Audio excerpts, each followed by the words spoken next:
Hello, and thanks for listening to Going Beyond Radio. My name is Chuck Manning, and with me is paranormal investigator and founder of the Illinois Paranormal Research Association, David Scott. Born in Elmhurst, Illinois, David's interest in the paranormal grew after capturing an amazing piece of evidence at Bachelor's Grove Cemetery. From there, he became dedicated to documenting the evidence wherever he went. From this documentation, David and his team have created some really great films that you can find at their YouTube channel at youtube.com/ Eclipse Productions 89. David Scott, welcome to Going Beyond Radio. Hey, how's it going, Chuck? It's going great. First, let's start by telling our listeners about you and then, a history of the Illinois Paranormal Research Association. Cool. Basically, like you said, I did start at a very young age. My interest in the paranormal has been very, very heavy ever since I was actually a young kid. When I was around 10, my interest kind of sparked in it. Not sure why, but I would read every single book I could find in the public library about the paranormal, about different theories, when I was only around 10. I started investigating when I was around 16. My brother and I performed our first, I don't know if you really want to call it an investigation. I had a camcorder and a flashlight.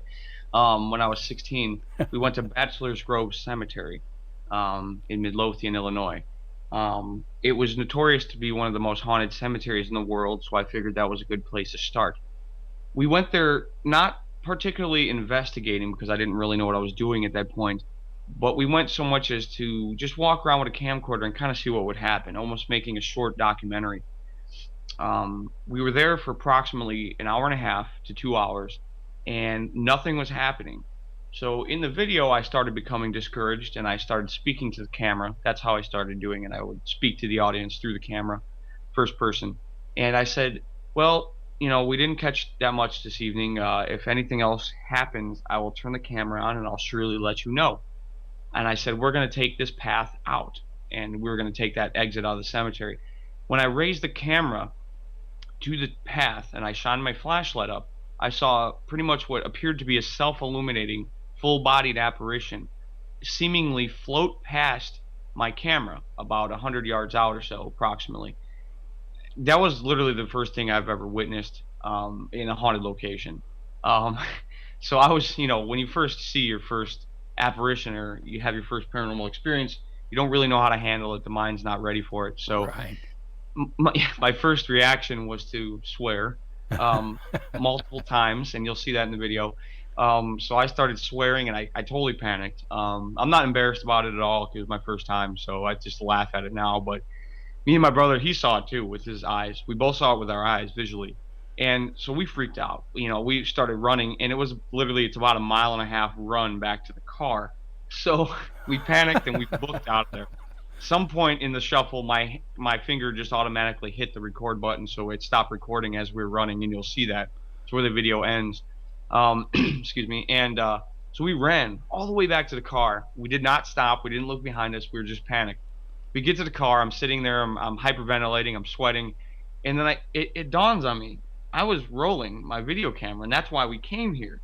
So I said, hold on a second. I turned on my camera. I flipped open the screen, and I played it back. And I was completely. I'm getting chills when I'm telling a story right now. I really am. I do that quite often. But I look at the footage, and what do you know? I caught it, and I didn't know what to do. It was the most amazing feeling I've ever had in my life. I'm saying, I've experienced things like this before. Nobody believes me, but I have it on camera. Now that is the point that changed my life. Like literally changed my life. I caught this thing, on camera that pretty much anyone I would describe to, nobody believed me. But now I have something I could show them that would stun them. I was like, I have this now. Right. So that's what sparked my interest. I uploaded that video and I received pretty good, got some pretty good, it received pretty well on YouTube. So it dawned on me, like I've been watching all this crap on YouTube and all these things on YouTube, and you just can't really find good ghost videos on YouTube that, you're always wondering, is this really real, or is this Right. some kid in his backyard with a sheet on his back or something? You never know. So I went crazy that first year. Excuse me. That first year, I just kind of went nuts, and I started just uploading a video a week. I would go on average to about 3 so-called haunted locations a week, and I went nuts. And for about 3 years, I continued to do that. Now, going on about the second year, I was contacted by somebody who really liked my videos, and he was an EVP specialist a couple towns over. To make this long story short, we started working together and we formed the Illinois Paranormal Research Association. This guy, I'm not going to mention his name, he's no longer part of my team, but we were working together and we caught some amazing stuff. Those are about my first 20 videos with him and the other crew member who's no longer with us. Our team went through a transition and I replaced those two with the two people I work with now, John Stevens, who's also a photographer, and I also work with Kurt Watt, who is a avid investigator and he's also a self-proclaimed sensitive. So we formed the team, and since then, my filmmaking skills have significantly um, got better. I'm self-employed, so I do filmmaking for a living, and I apply that skill to the paranormal videos that I create and my team creates. I do all the editing and all the analyzing for my team, but working with them, we just have a wonderful energy together. So basically, we travel the United States. We want to accomplish going to all 50 states, and then from there, I'm not sure what we're going to do. Probably travel outside of the country, but for now, we're just focusing on the USA, and we're traveling all over the place, and we're just going out and trying to do the same thing I started doing. You know, trying to capture the stuff on video, trying to capture the stuff on audio. So let me ask you. Do you find it?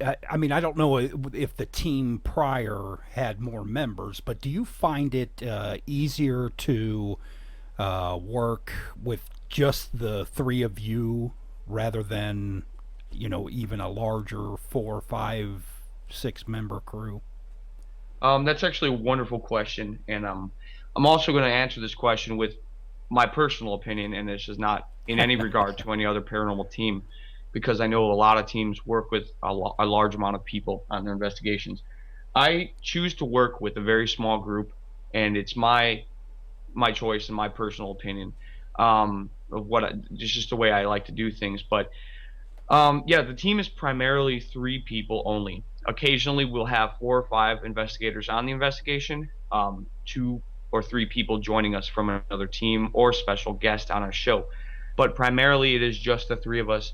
Lately, it has just been John and I traveling the United States. My other team member doesn't like to travel very much, so he comes with us locally. But John and I, we go all over the place, and it's just literally like the two of us will go inside of an insane asylum, and we'll tear it up by ourselves. But I like to keep the number low for a couple reasons. Number one would probably be contamination. Right. Excuse me. Every time I've joined and done joint investigations with other people, mind you, their teams are excellent teams. They're very well founded. One of them being Into the Night Paranormal. We work with them frequently, but it's not even their fault. It's more of, I read in a book once, when you take more than three or four people on an investigation, it turns an investigation almost into a social like event. Exactly. Yeah, versus an investigation. So you Right. got contamination. No matter what you do, you're going to have somebody whispering in the background. And, to be blunt, some of the devices we use can record a mouse farting, so Right. Exactly. um, it's really hard to control a big group of people. So we have two or three people that we trust amongst ourselves in a closed investigation. It's really, really the evidence we're pulling out, the audio especially, can be considered more credible in my opinion. Um, Another theory I have, and I've developed many theories by connecting the dots, and I've probably read over 2,000 theories from different investigators, and I've kind of formulated that into my own personal theories. Again, these are just my opinions, and I don't ever, put down any other people because I respect everyone's opinion. I mean, this field is very, very up and down, so nobody really knows the true answer yet. Anyways, my personal theory about having the low number of people is this: when you go there, these spirits thrive off of this energy. They thrive off of these. That we're conductors of energy, being human beings, and I like to use metaphors, so I'll use a metaphor here. When a fire is lit, that fire needs oxygen to be a fire. But if you take a large amount of oxygen, say a nice big wind, you can put that fire out. it smothers the fire. I kind of put this and I imply this into my investigations. If you walk in there with 10 energy conducting human beings, you're smothering the fire. You're smothering the energy that this spirit's trying to use. You're overwhelming it per se. And I find that when you go in there with 2 or 3 people, it's just the right amount of energy. Metaphorically speaking, to a fire, it would be the right amount of oxygen to make that fire turn into an inferno of energy.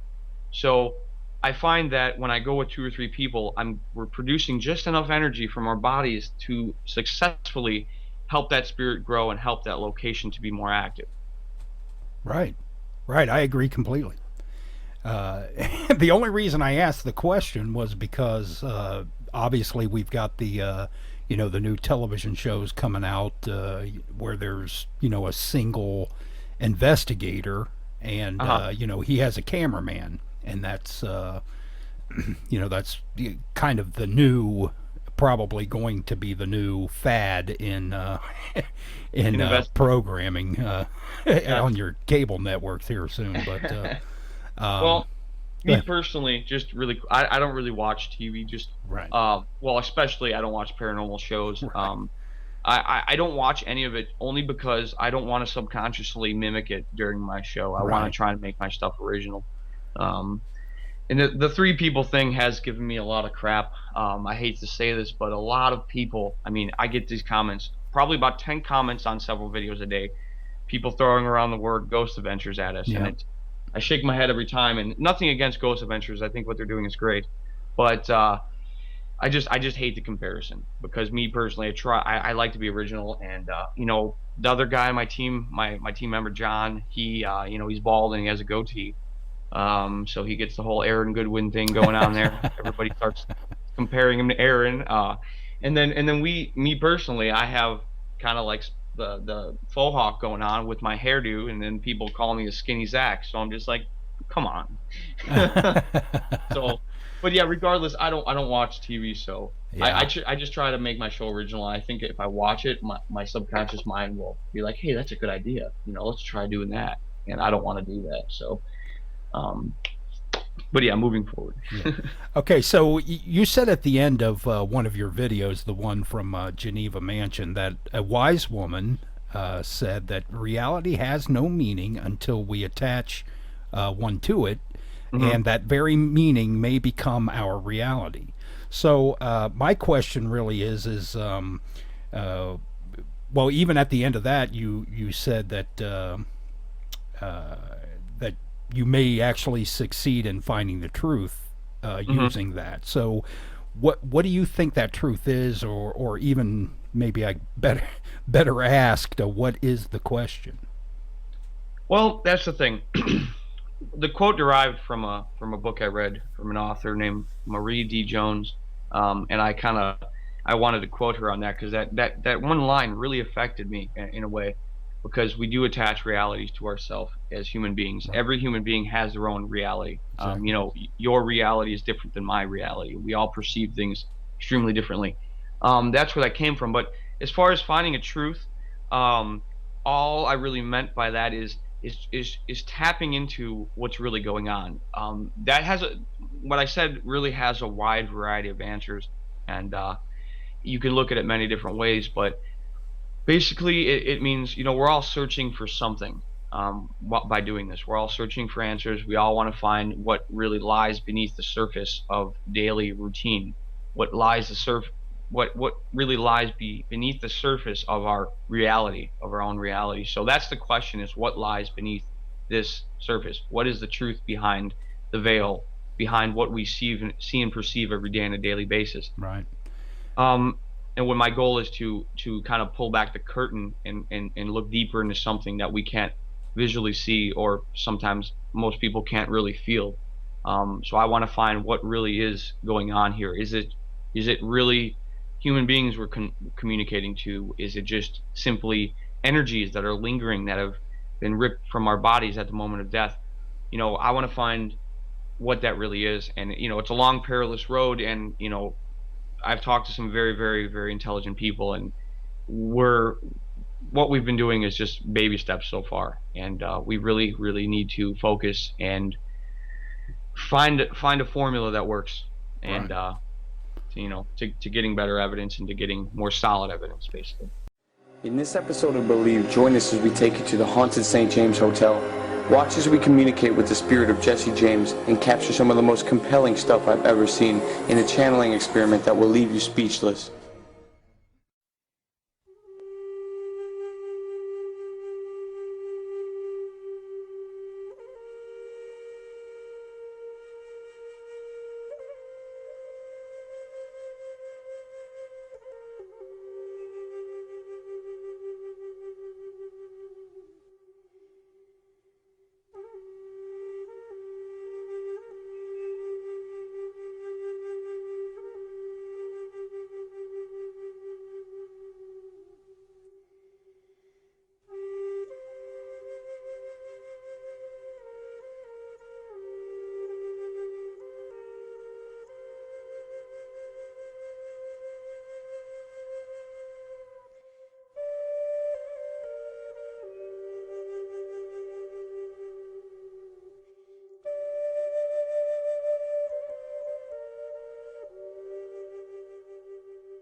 It was a beautiful trip to New Mexico.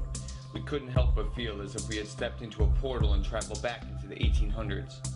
For this investigation, we teamed up with Bill Chappell and Chris Fleming, a perfect combination of scientific and spiritual investigators. We arrived at the St. James Hotel just as the sun was setting and began to prepare for that night's investigation.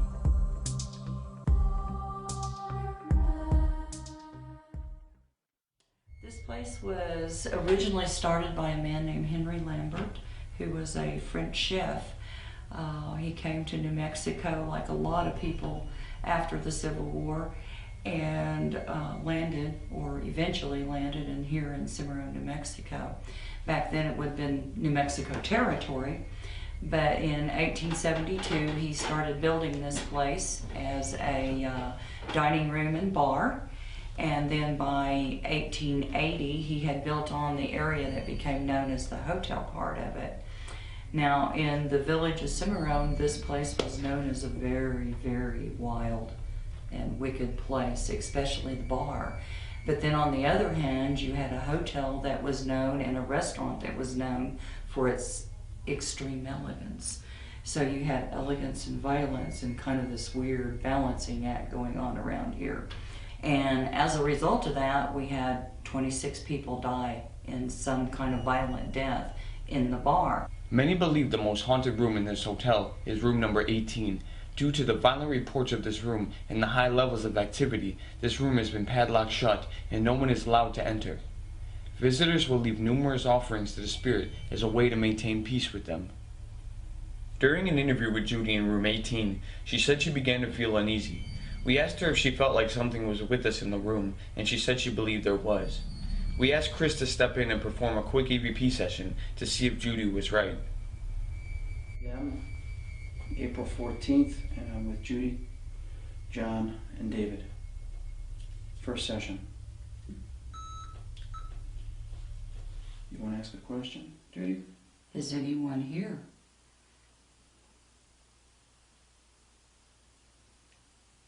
I would really like to know who all is in here. Do you have anything to say to her? Maybe they view me as a lady, and they won't talk it. I should talk to you. Do you have anything to say to her? Maybe they view me as a lady? Yes. Yes. Wow. Listen. What? Listen. View me as a lady? Yes. Bring it a little closer so we can hear it. Okay, hang on. Wow, that was cool. I should talk to her. Do you have anything to say to her? Maybe they view me as a lady? And they won't talk. After catching an awesome EVP, we moved to the next room, where Bill explained how his EM white noise device works. So if I record right now and ask a question, how do you believe this will affect that? I think what we're talking about there is strictly convergence. It's by generating a complex tone pattern like that. If what we're trying to hear, if we're matching the waveforms between the tone pattern that's generated and what's being spoken, if that's really what's happening, if we get a constructive interference, we're going to get an amplification of that pattern, and it's going to make it more clear, readily available. I see what you're saying. So any type of EVP or any response we're getting from a ghost or spirit or any energy that's here, this will amplify it. That's the idea, yes. Oh, that's awesome. Were you a cowboy that had visited or resided this place when you were alive?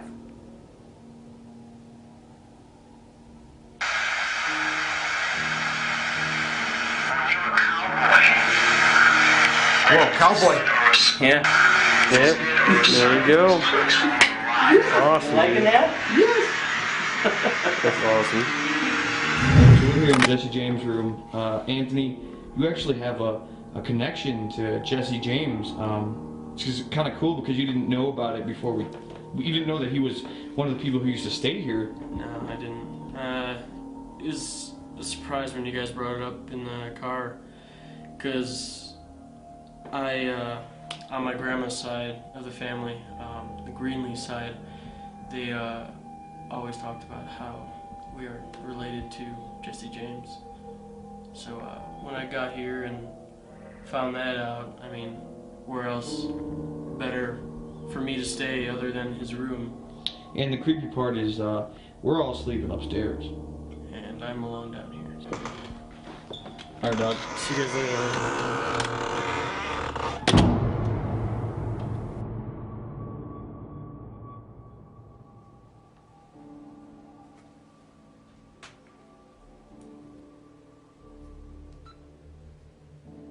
Mary, do you like residing here?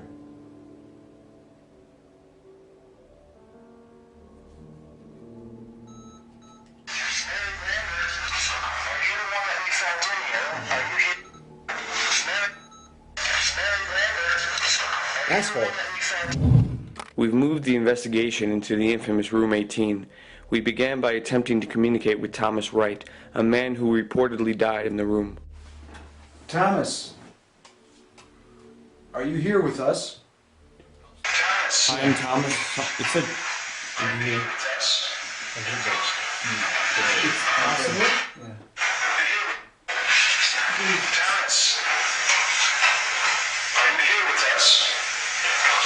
Yeah. Holy crap! Impossible? God. It said impossible. Higher than class. You guys die? Die! Holy Whoa! shit! Back again. Whoa! Did you hear that? Yeah, dude. Oh, dude. Oh my god. It sounded like an old, Western dude, right? One more time. Wait, one more time, man.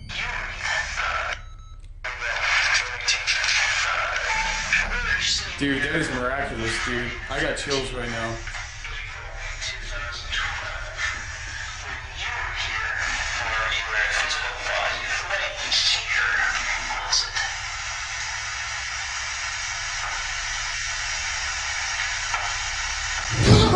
Oh, Jesus Christ.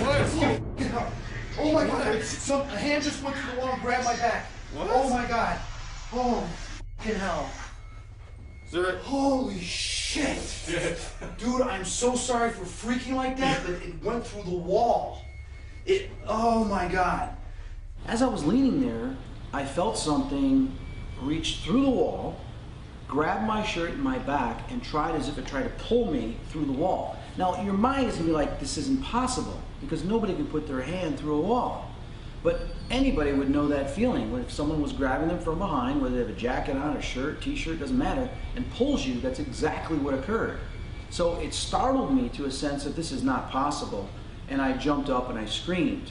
But then I pretty much realized that I just had an encounter. That's the first. I was never touched when I was here before, from what I remember, but not like, but dude, it grabbed the shirt and like crinkled it. Who's the prettiest woman here?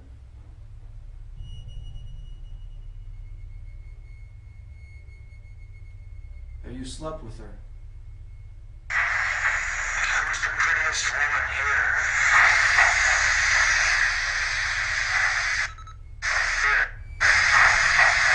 I fucked her? What? Who's the prettiest woman here? Yep. I Yeah, fucked her. holy shit. Oh, wow.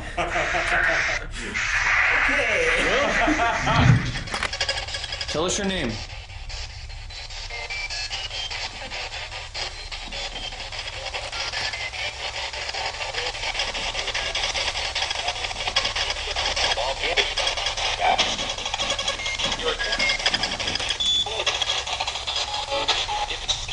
Do you harm people in here? Shit, dude. Stop. And Chris, you made this device? I worked with Gary Galka in creating this. The spirits actually named it. We asked them, what do you want to call this? And they said Spirit Box. Really? And we then said, okay, what number do you want associated with it? Gary told me. And I asked them, I said 7, 11, 13, 7, 7. So we said, let's go with 7. Future models will be 11 or 13. Nice. I said, so what should we call this? Spirit Box 7? And it said SB 7. Like, perfect. Gary So, threw a P in there. This Paranormal. device was effectively named by spirits via Yeah. ITC communication. Absolutely. Do you realize you're no longer in a physical body? Yeah. Okay, yeah. All right, that's cool. Should we tell Judy to let people sleep in here?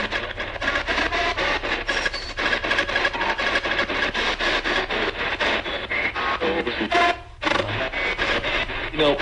Okay, I heard that. Thank you. Do you have a rifle or a gun? Pistol. He said pistol, dude. Pistol. Did any of you people ever meet Jesse James? I did. Very cool. He's dead. Who killed him?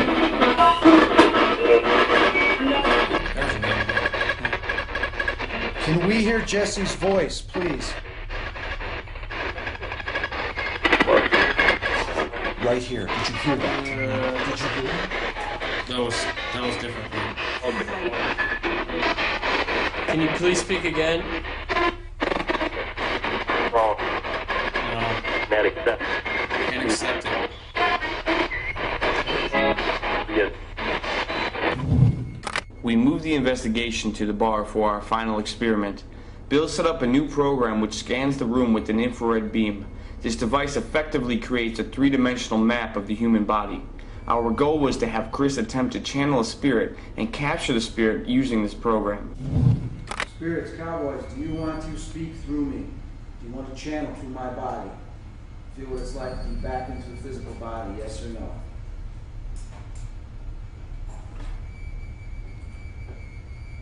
You want to be able to breathe through my nostrils, taste the air.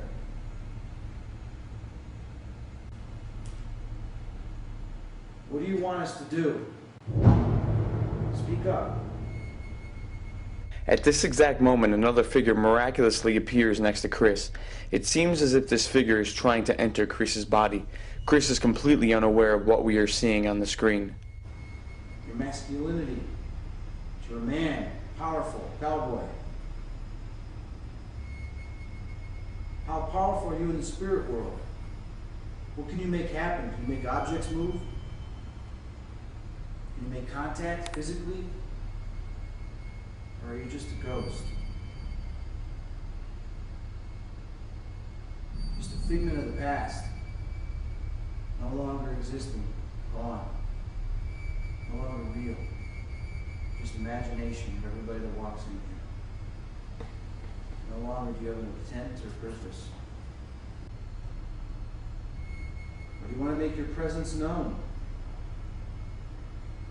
That you're not dead.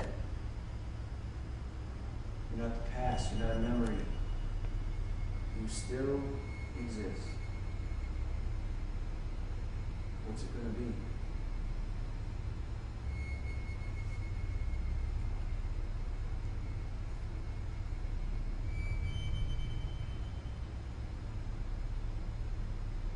Can you make 2 bangs so we can hear you? 2 knocks.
Does it feel good to be back in a human body?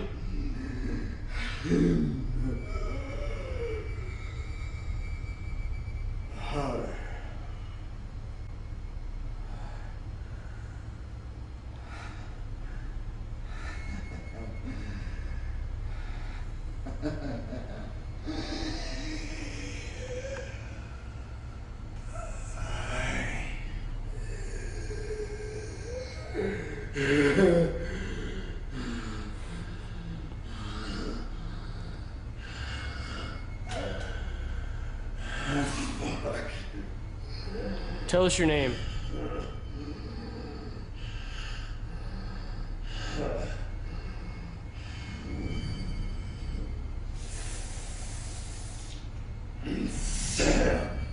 Sam? You cowboy?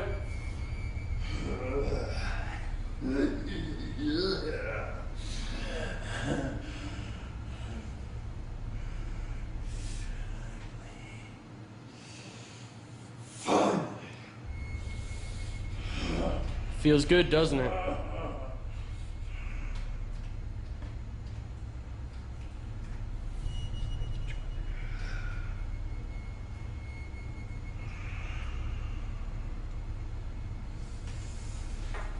Is this your old stomping ground? You look for your gun? You don't got it here, buddy. I'm sorry.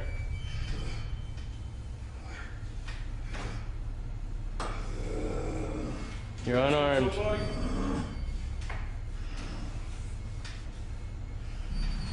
Sam, look at me. All right. How old are you? 42. When was your birthday?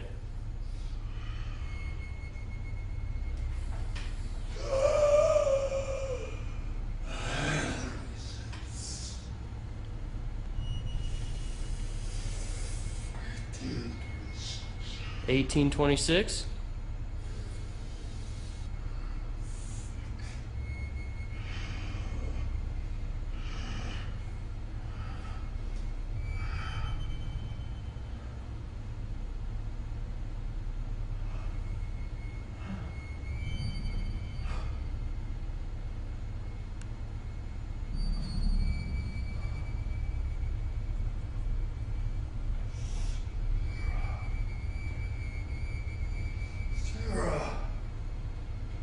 Sarah.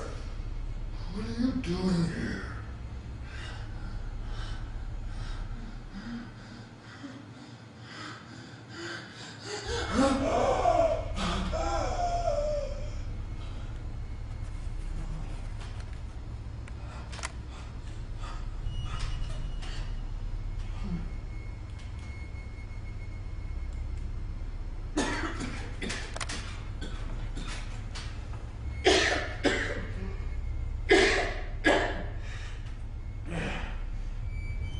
Is this still Sam?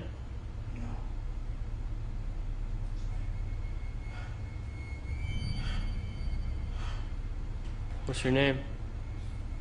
Chris. Oh, you're back now, huh?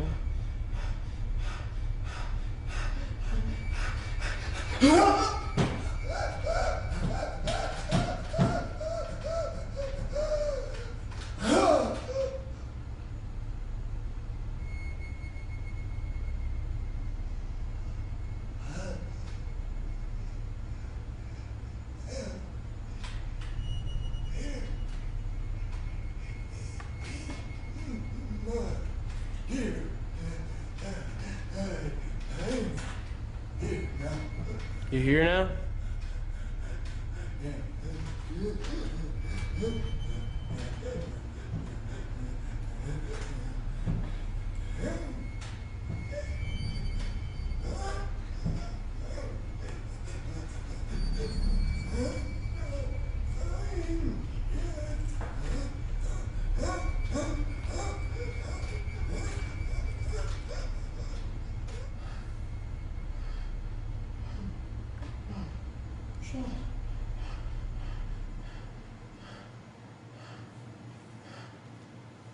Who shot you?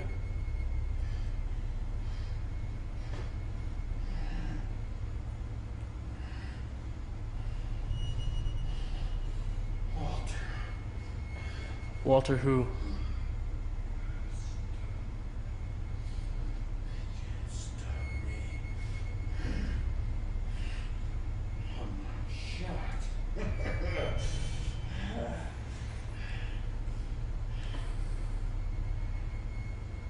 So what's your name?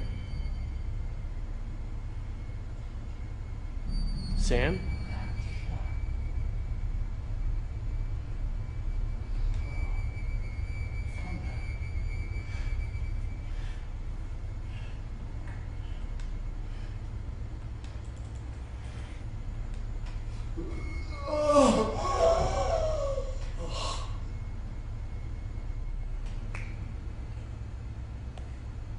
Chris? Chris, you alright? Yeah, you hit your head on the counter like 4 times.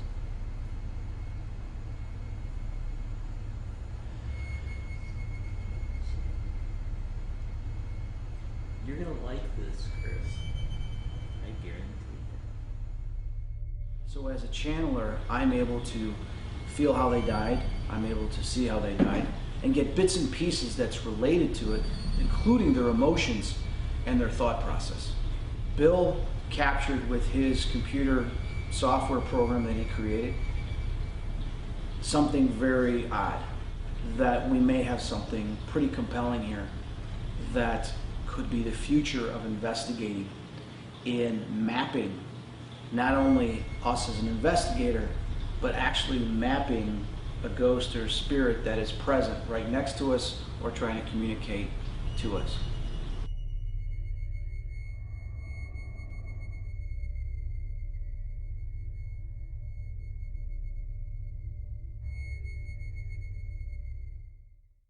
Well, we're talking with paranormal researcher, filmmaker, and founder of Illinois Paranormal Research Association, David Scott. Now, David, where are some of the locations your team has investigated that our listeners might actually recognize? Well, we've gone all over the place. You can check out on our website. We have an investigations section where we put up a list of places we've been to. But some of the more interesting places that we've been to that myself, I like uncharted territory. I find that best. The location is fresh, the energy's fresh. But some of the bigger places that have been getting some more attention lately, we've been to Bobby Mackey's Music World. That was a very interesting location. The investigation was wonderful. We had some great stuff going on there, some incredible spirit box responses. We had a physical altercation with one of the investigators that had joined us. He got scratched, go figure. It's pretty notorious for that. We weren't really expecting it to happen, but it did. That's in the video we have up too. Right. So Bobby Mackey's is really cool. The night before we investigated, we actually kind of partied out there at Bobby Mackey's because it is an open. Yeah, I only live about 15 miles from there, so. Oh, really? Oh, yeah. God, it's a great place. Have you ever been there? Like, no, I'm not gonna investigate it. It's. I'm talking about just hanging out because like it's a nightclub. Yeah. Yeah. It's really cool. It's very atmospheric. Bobby Mackey performs, I believe, every Saturday. Right. Friday or Saturday, he performs there live. It's just really cool. And when I was in the basement, we were getting a private tour the night beforehand, and Bobby Mackey was on stage performing. Right. Being in that basement by the well, anybody who's familiar with that place knows what I'm talking about. And hearing Bobby Mackey's voice as he's singing live, just kind of secreting through the floorboards and filling the basement with this haunting echo. It was very surreal being there, hearing that, experiencing that. So it was that to me was very fun, very, very, very fun time out there in Kentucky. I'm kind of trailing off here, but we're actually leaving Friday to go to Kentucky. We're hitting up Scarefest. Right. So we're going to be attending that. But besides that, some other locations, of course, Bachelor's Grove Cemetery, we've investigated multiple times. Black Moon Manor, that's another place that's getting a lot of attention lately. We've done that. Ashmore Estates, we've been there. The list just goes on and on. We've pretty much hit almost everything in Illinois. And then we've branched off not too far yet, but in the past 4 years, we've branched off into Wisconsin, Ohio, Kentucky, Let's see what else. We've done New Mexico, and a lot of places in Indiana. Indiana is a very, very haunted state. It's very, very active. Um, New Mexico is another place that, I mean, I just recommend anybody to go to. It's so spiritual, and it's almost like walking back in a time machine to the 1800s. It's a very, very cool place. Yeah. So, what location of those would you consider to be the most active? Oh, that's a hard question. There's so many that are really active, but I mean, just off the top of my head, New Mexico would be one I've been to. That place was ridiculous. We just got back from there about a couple months ago. We were out there with Chris Fleming. I don't know if you've heard the name, but Chris Fleming is a very popular guy. He's been on Sci-Fi Channel and Psychic Right. Kids, and he had his own show, Dead Famous. Yeah.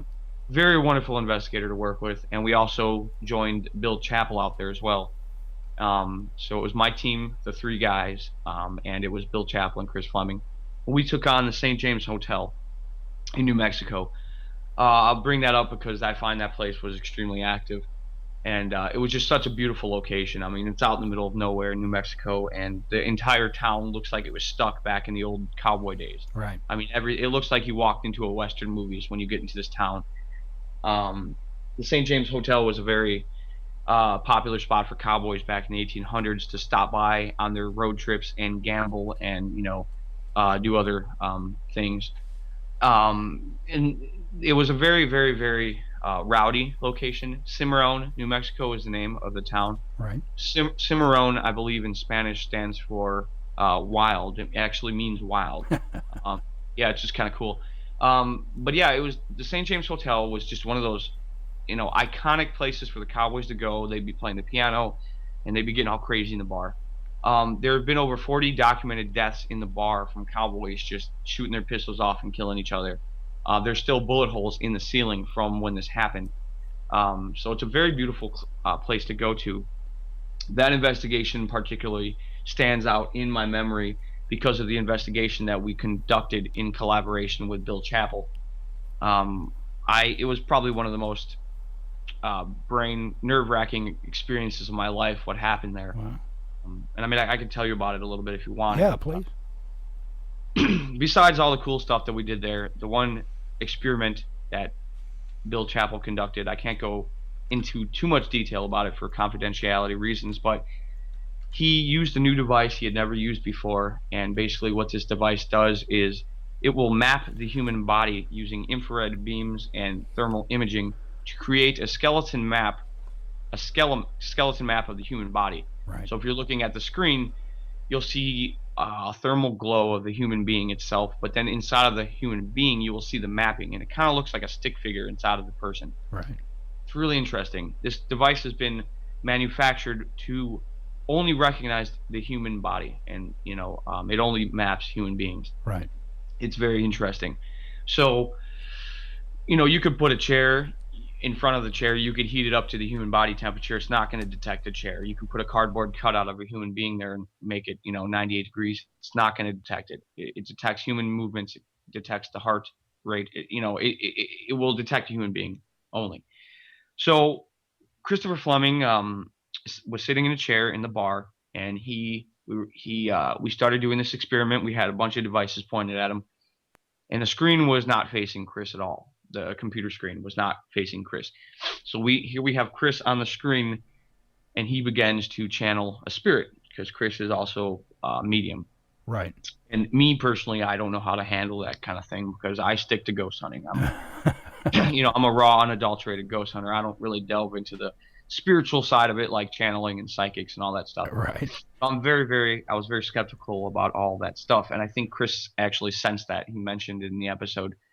But anyways, to get to the point here, he started channeling the spirit, and it was very, very interesting, to say the least.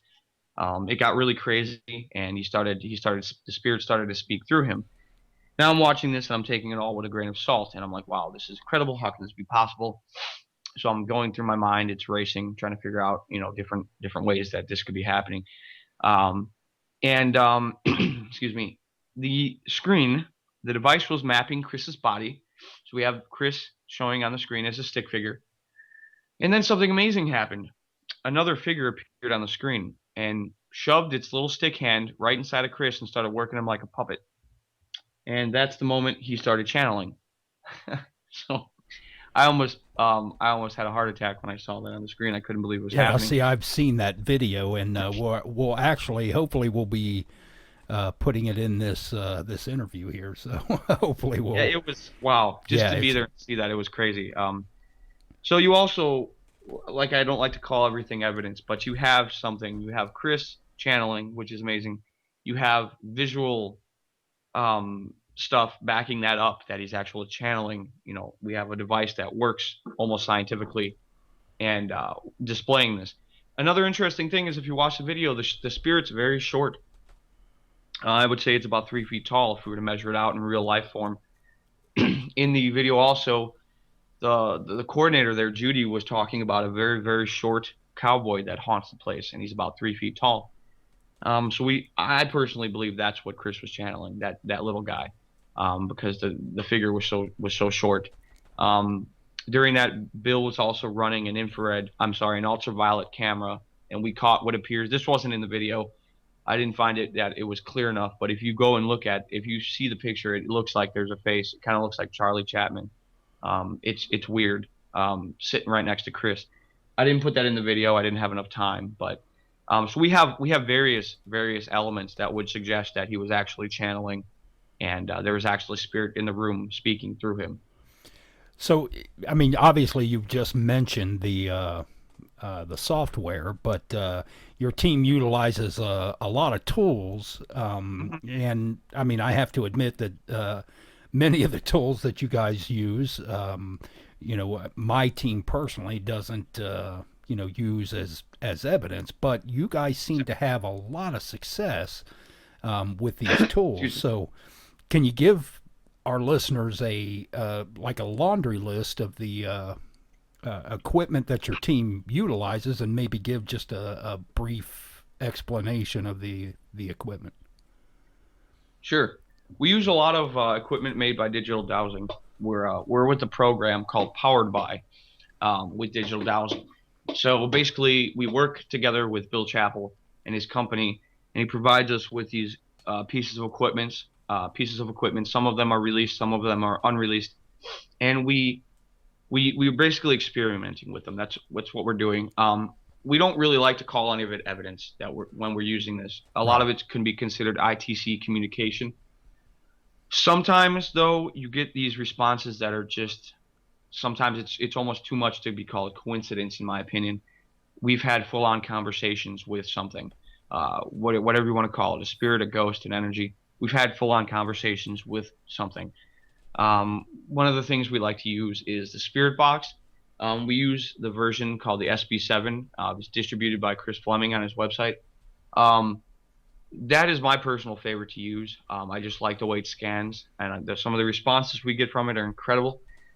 For example, we just released an episode at Lake County Jail, and it's the jail where John Dillinger escaped from. Right.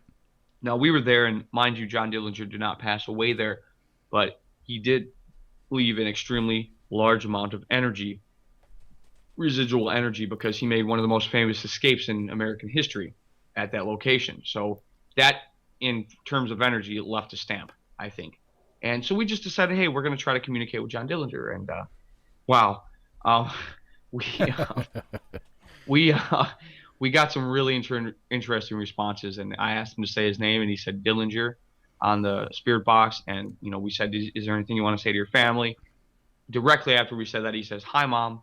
I mean, there's just responses like that. It's just too hard for me to dismiss as nothing. This is pure coincidence. Although in the same spectrum, we don't like to call it as evidence. The spirit box is interesting, though, when we will get a voice. Well, I just had deja vu. It was creepy. I hate that. We will get a voice, and the spirit box works by skipping the channels, and you will hear that of skipping channels. So when you hear that it's skipping the channels, but you have a voice that's speaking a full sentence to you while the channels are still skipping, but you have one voice that just rides over it all. And that same voice will continually speak with you again and again and again during that session. To me, I find that almost a phenomena, because how in the world is it even possible for a spirit to speak to you in the same voice over the radio frequency itself that's scanning through all those channels? So, you know what I'm saying? Like, you're scanning through the channels, and you're getting this through the channels, but that one voice is just overpowering it all, and you could still hear those radio channels in the background, but you're hearing this voice overpower all of it, just coming through. When that happens, I find it amazing. Again, I'm not calling it evidence, but it's interesting, to say the least. Exactly. So that's just one of the devices we use. Another, we use the Ovilus a lot. My personal favorite version of it is called the PX. We do have the Ovilus X also, which is a newer model of it. I like the PX because you can modify it a lot more. I think you could, there's options, there's energy settings on it, so you could change the energy settings. I like that one a lot. But yeah, we do use the Ovilus X a lot, and that one's very interesting. We have had some really interesting results, and one of which I'm just going to briefly put out there is we were at Manteno State Hospital. That's one of our most recent videos. We were there, and the PX started, it said dogs, okay? Right. Now, the interesting thing about this is we had an EVP caught in correlation with that. Right before the PX says dogs, we caught an EVP saying dogs. Directly before that, like on the voice recorder file, you get a spirit's voice that goes, dogs. And then the PX goes, dogs. And then dogs start barking in the background outside of the building. It was really, really interesting. So you got a EVP that says dogs. Then the Ovilus speaks and says dogs. And then dogs start barking outside of the building. I couldn't figure that out. I was like, really? I mean, that was the only reason I made the video, was to display that. I mean, you got 3 things connecting each other there. You got EVP, you got the Ovilus, and then you got physically dogs barking in the background directly after those things are first said. And to me, that was extraordinary. So sometimes we like to use these devices in correlation with other pieces of equipment. You know, we don't just use them alone and say, hey, here's some evidence for you guys. We utilize these to assist us in investigations. Exactly. Just like Kurt is a sensitive, and we use him to assist us in investigations as well. So it works out very well, and we like to do everything. I mean, we're not strictly scientific investigators. We try to be, but we're a big mixture of spirituality, logic, just pure logic, and science. In quantum physics even, I use a lot. Quantum physics, I mean, I find that there's a lot of answers in quantum physics. When you look at things on a microscopic level, I mean, there's so many things that are really, really scary going on down there. Paranormally, I mean, you want to look at paranormal stuff that you can't even believe is happening, just look into quantum physics. It's still virtually untouched field. I mean, even with what we know, it's just a very small amount. Oh yeah, baby steps. We're just touching the brim. I mean, we're just scratching the surface.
Deep in central Indiana lies the town of Greenfield.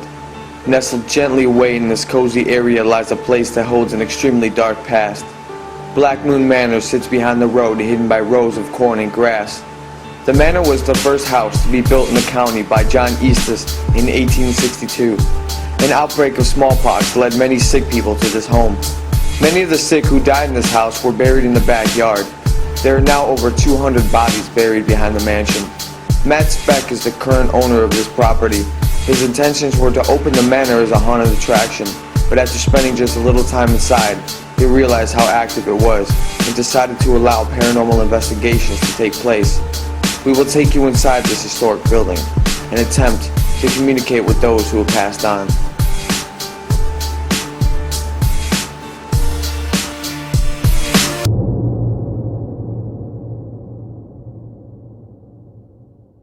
What's up, guys? We're over here in Greenfield, Indiana at Black Moon Manor. We came here today to do some paranormal research. This place is infamous for being a smallpox clinic back in the 1800s when it was built. After that, it was then converted to a funeral parlor to hold some of the many bodies that were lost here. Some of the souls that were lost from this sickness are still trapped here today, and we're going to go in there and communicate with them. This door over here was used for when they took the bodies out. The room behind it is the room where they would show the bodies. Back in those days, they would put the bodies on some sort of a couch, and they would take pictures of the actual dead body itself.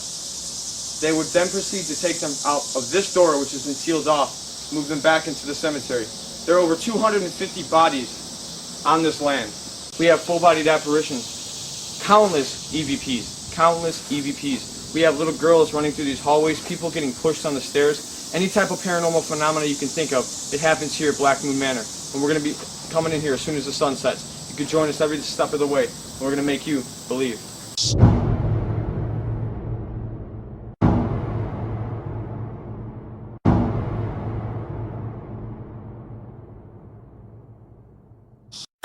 What's up, guys? We're outside of Black Moon Manor. The sun has fallen. It's approximately 10 o'clock p.m. I'm joined tonight by two other investigators. We have John Stevens here with us tonight. We also have Eric with us tonight, Eric Larson. Of course, we have Paul, our tech specialist, and Jason filming. We're going to begin the investigation now by a simple EMF sweep.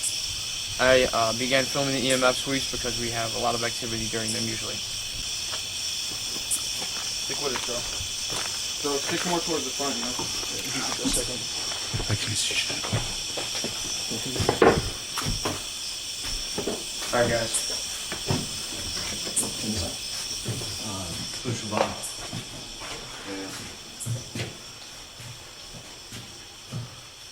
This room feels so heavy, dude.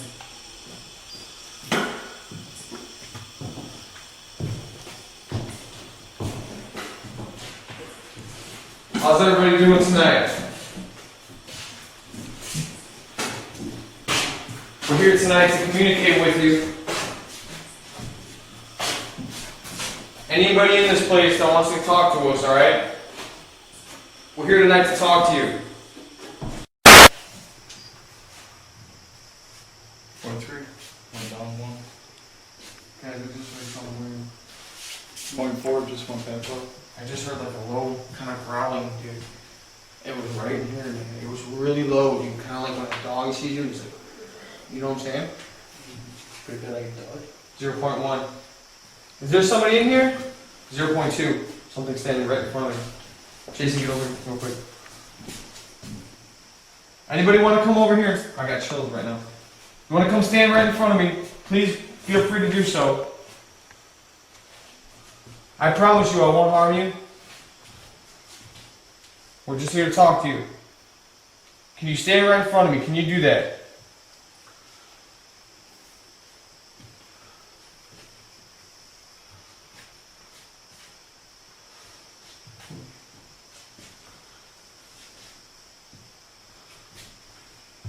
Jason, you right here?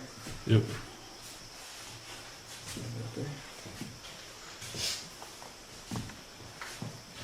After hearing the strange growling noise coming from the waiting room, I proceeded to place a stationary digital voice recorder in the room. We captured this odd growling sound, similar to the one I had heard earlier.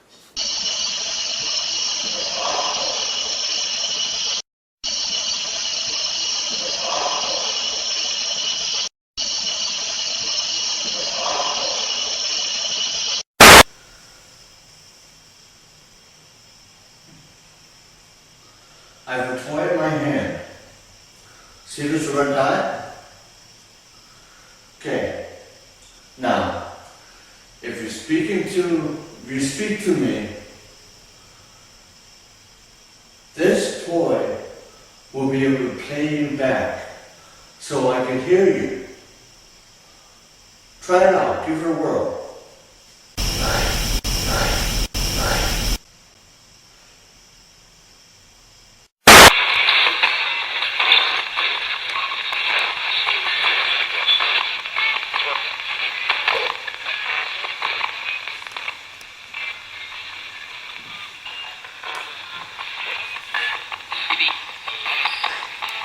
Are you a male or female? Boy. Boy.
Okay, so we're talking with paranormal researcher, filmmaker, and founder of the Illinois Paranormal Research Association, David Scott.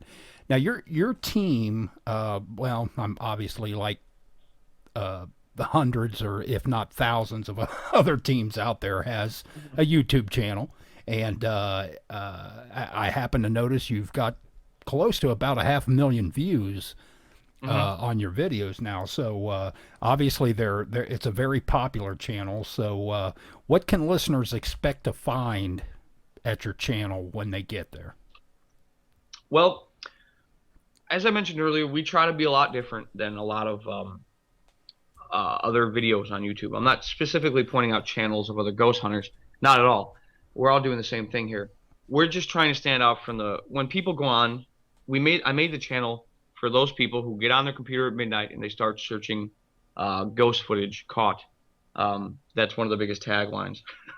And we made it for those people. We made it for people who want to seek truth online. They want to find answers. We're not particularly giving them answers, but what they could find on our show is a channel where we are real investigators and we're real people and we're going to real locations. We do this all on our spare time, and we do it as much as we possibly can. And we go out there, and what you can expect to see is raw footage that's not been really altered that much, maybe a little sound correction here and there. Right. But we don't like to do a lot of stuff to our EVPs. We don't like to do. It's basically, we call our show Believe, an online paranormal experience. That's the name of our show. Right. And we really want it to be an experience for the viewer. We want the viewer to actually be able to sit in a safe location of their home, but join us as we go into these dangerous, scary locations, and we want them to be able to feel frightened.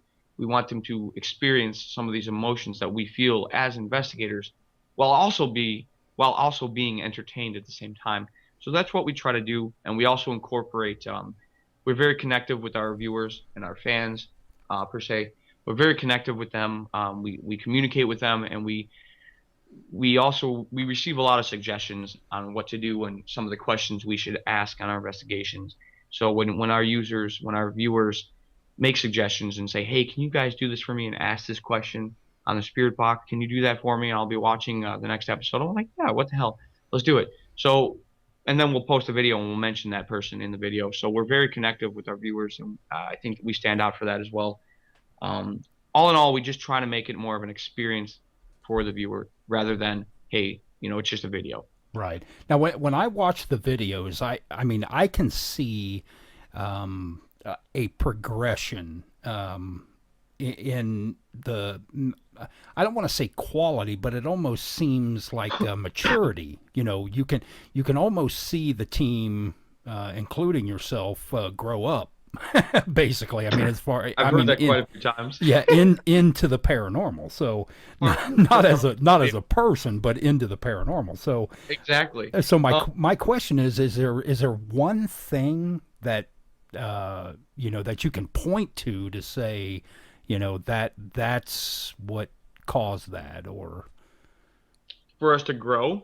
well, I mean, for people to actually be able to, because like I said, you if you watch some of the older stuff and then progress into your latest video, you can see not just the quality of the film, but I mean, I guess you and the characters, you can sense that, that growing into, the paranormal culture. You can see that, I guess, that growth. So, I mean, is there one thing that you can point to? I mean, would it be like experience, or just because you've been to so many more places now, equipment? I think that's really what happens is the more you go out and do it, the more you grow, especially the more you grow as a team. It's a mixture of things. It does all come down to experience, I think, as with any field, doctors, nurses, anything. The more experience you have, the more you're going to better yourself, the more you're going to know what you're doing, the more coordinated everything's going to be. But everything just happens with time. When we first started, it is funny to watch it, and that's what I wanted to do. That's exactly what I wanted to do, and I'm glad you perceived it that way, because that's what I was going for. Is we started out as complete amateurs, and we've been growing with each video we come out with, and we have around 50 videos over the years, and you can see growth, and I wanted, it's almost like join us on our journey. That's what I said with the first videos. Right. I said join us on our journey, and some people have actually watched every single one of our videos all these years. They've joined us, and that's what I wanted. And so it's almost like a journey. It's a journey for us as people, and it's a journey for our viewers, and we want to share this together. And it's about starting off as nothing, starting off as amateurs, and then growing intellectually and spiritually together. And I do think, to answer the question, it is all about experience.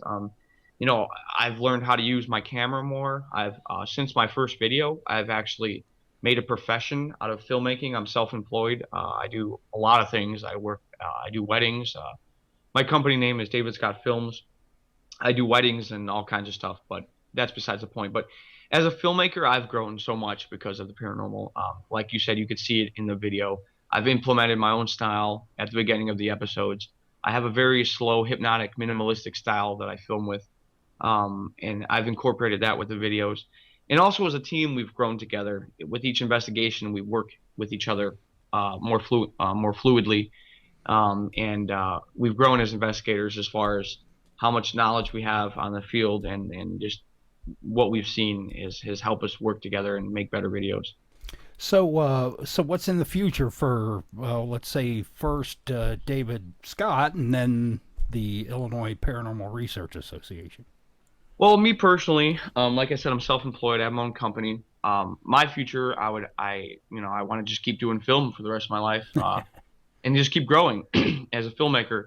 I want my business to grow. I do weddings, I do music videos, I do a lot of stuff. Anything involving video, I do. And I want to grow, and I want to get my company to be a little bigger. I only have me and maybe one employee that I work with, so I want to get that on a larger scale, and that's what I would like to do for a living. But as far as paranormally, I just want to keep going at this, and I want to keep growing. If you want to talk about the journey from coming and being complete amateurs to where we are now, maybe we're only a quarter of the way there. So I'm just thinking how much more we can actually grow. So I look forward to that. In the future, I plan on growing as far as better production for the show. I'm not saying we're aiming to go on TV or anything. I really like the aspect of being online because it's so raw, and we don't have any producers breathing down our necks. I really, really, really like that. I like everything to be real. Right. So for the future of the team, we're just going to keep growing. We're just going to keep doing what we love and making better videos. and networking better, getting more special guests on our show. And that's it. Just keep going until we start getting some conclusive evidence here. That's what we're aiming for. That's what I think the whole entire paranormal community is reaching for, is just conclusive evidence, so we can finally say, here, scientific community, look at this. This is extraordinary. How can you deny this? And try and make the field a little bit more respectable in eyes of the massive the general public, basically. Right. Accepted. So how can, speaking of the general public, how can they reach you and the team? Well, general public, we're all over the internet. If you type in Illinois Paranormal Research Association on Google, blah blah blah, you'll see us. But on YouTube, you could find us at Eclipse Productions 89. That is our username. Our show name is Believe, an Online Paranormal Experience. We're on Twitter. We love Twitter. I love networking on Twitter. We just actually recently started. We've only got about around 390 followers right now, but like I said, we just started on there, so we're growing. But Twitter, if you type in the hashtag IPRA Strong, that is you'll see all our stuff on Twitter. So yeah, YouTube, anything to do IPRA, Ghost, Paranormal, those are our tag words. You'll find us on there. Facebook, we're on Facebook. Our biggest page we like to use is called Believe, an Online Paranormal Experience. That's our like page. We're constantly updating stuff on there. And that's pretty much it. We network all over the place. So, a lot of teams use the social platforms. I remember when I first started, it was MySpace. Then obviously MySpace went by way of Facebook, and now Twitter seems to be even a more widely used. I mean, I guess on a continuous basis platform for collaboration anyway. So it seems to be very popular. So, well, yeah, I want to so I want to thank you, David, for taking the time to visit Going Beyond Radio, and I love the videos. I've seen maybe about a dozen of them, and I'll be dropping by to watch the remainder. And nice. I actually look forward because we're actually going to be collaborating a little bit on new videos, and we'll be doing little special things on globalparanormal.com for the videos. So we're really excited about working with you on this project. Yep, definitely. I'm excited too, and I want to thank you for having me on the show, and I look forward to future networking. Great. We've been listening to David Scott. He's a paranormal investigator, filmmaker, and the founder of Illinois Paranormal Research Association. And again, thanks, David. No problem. Thank you so much.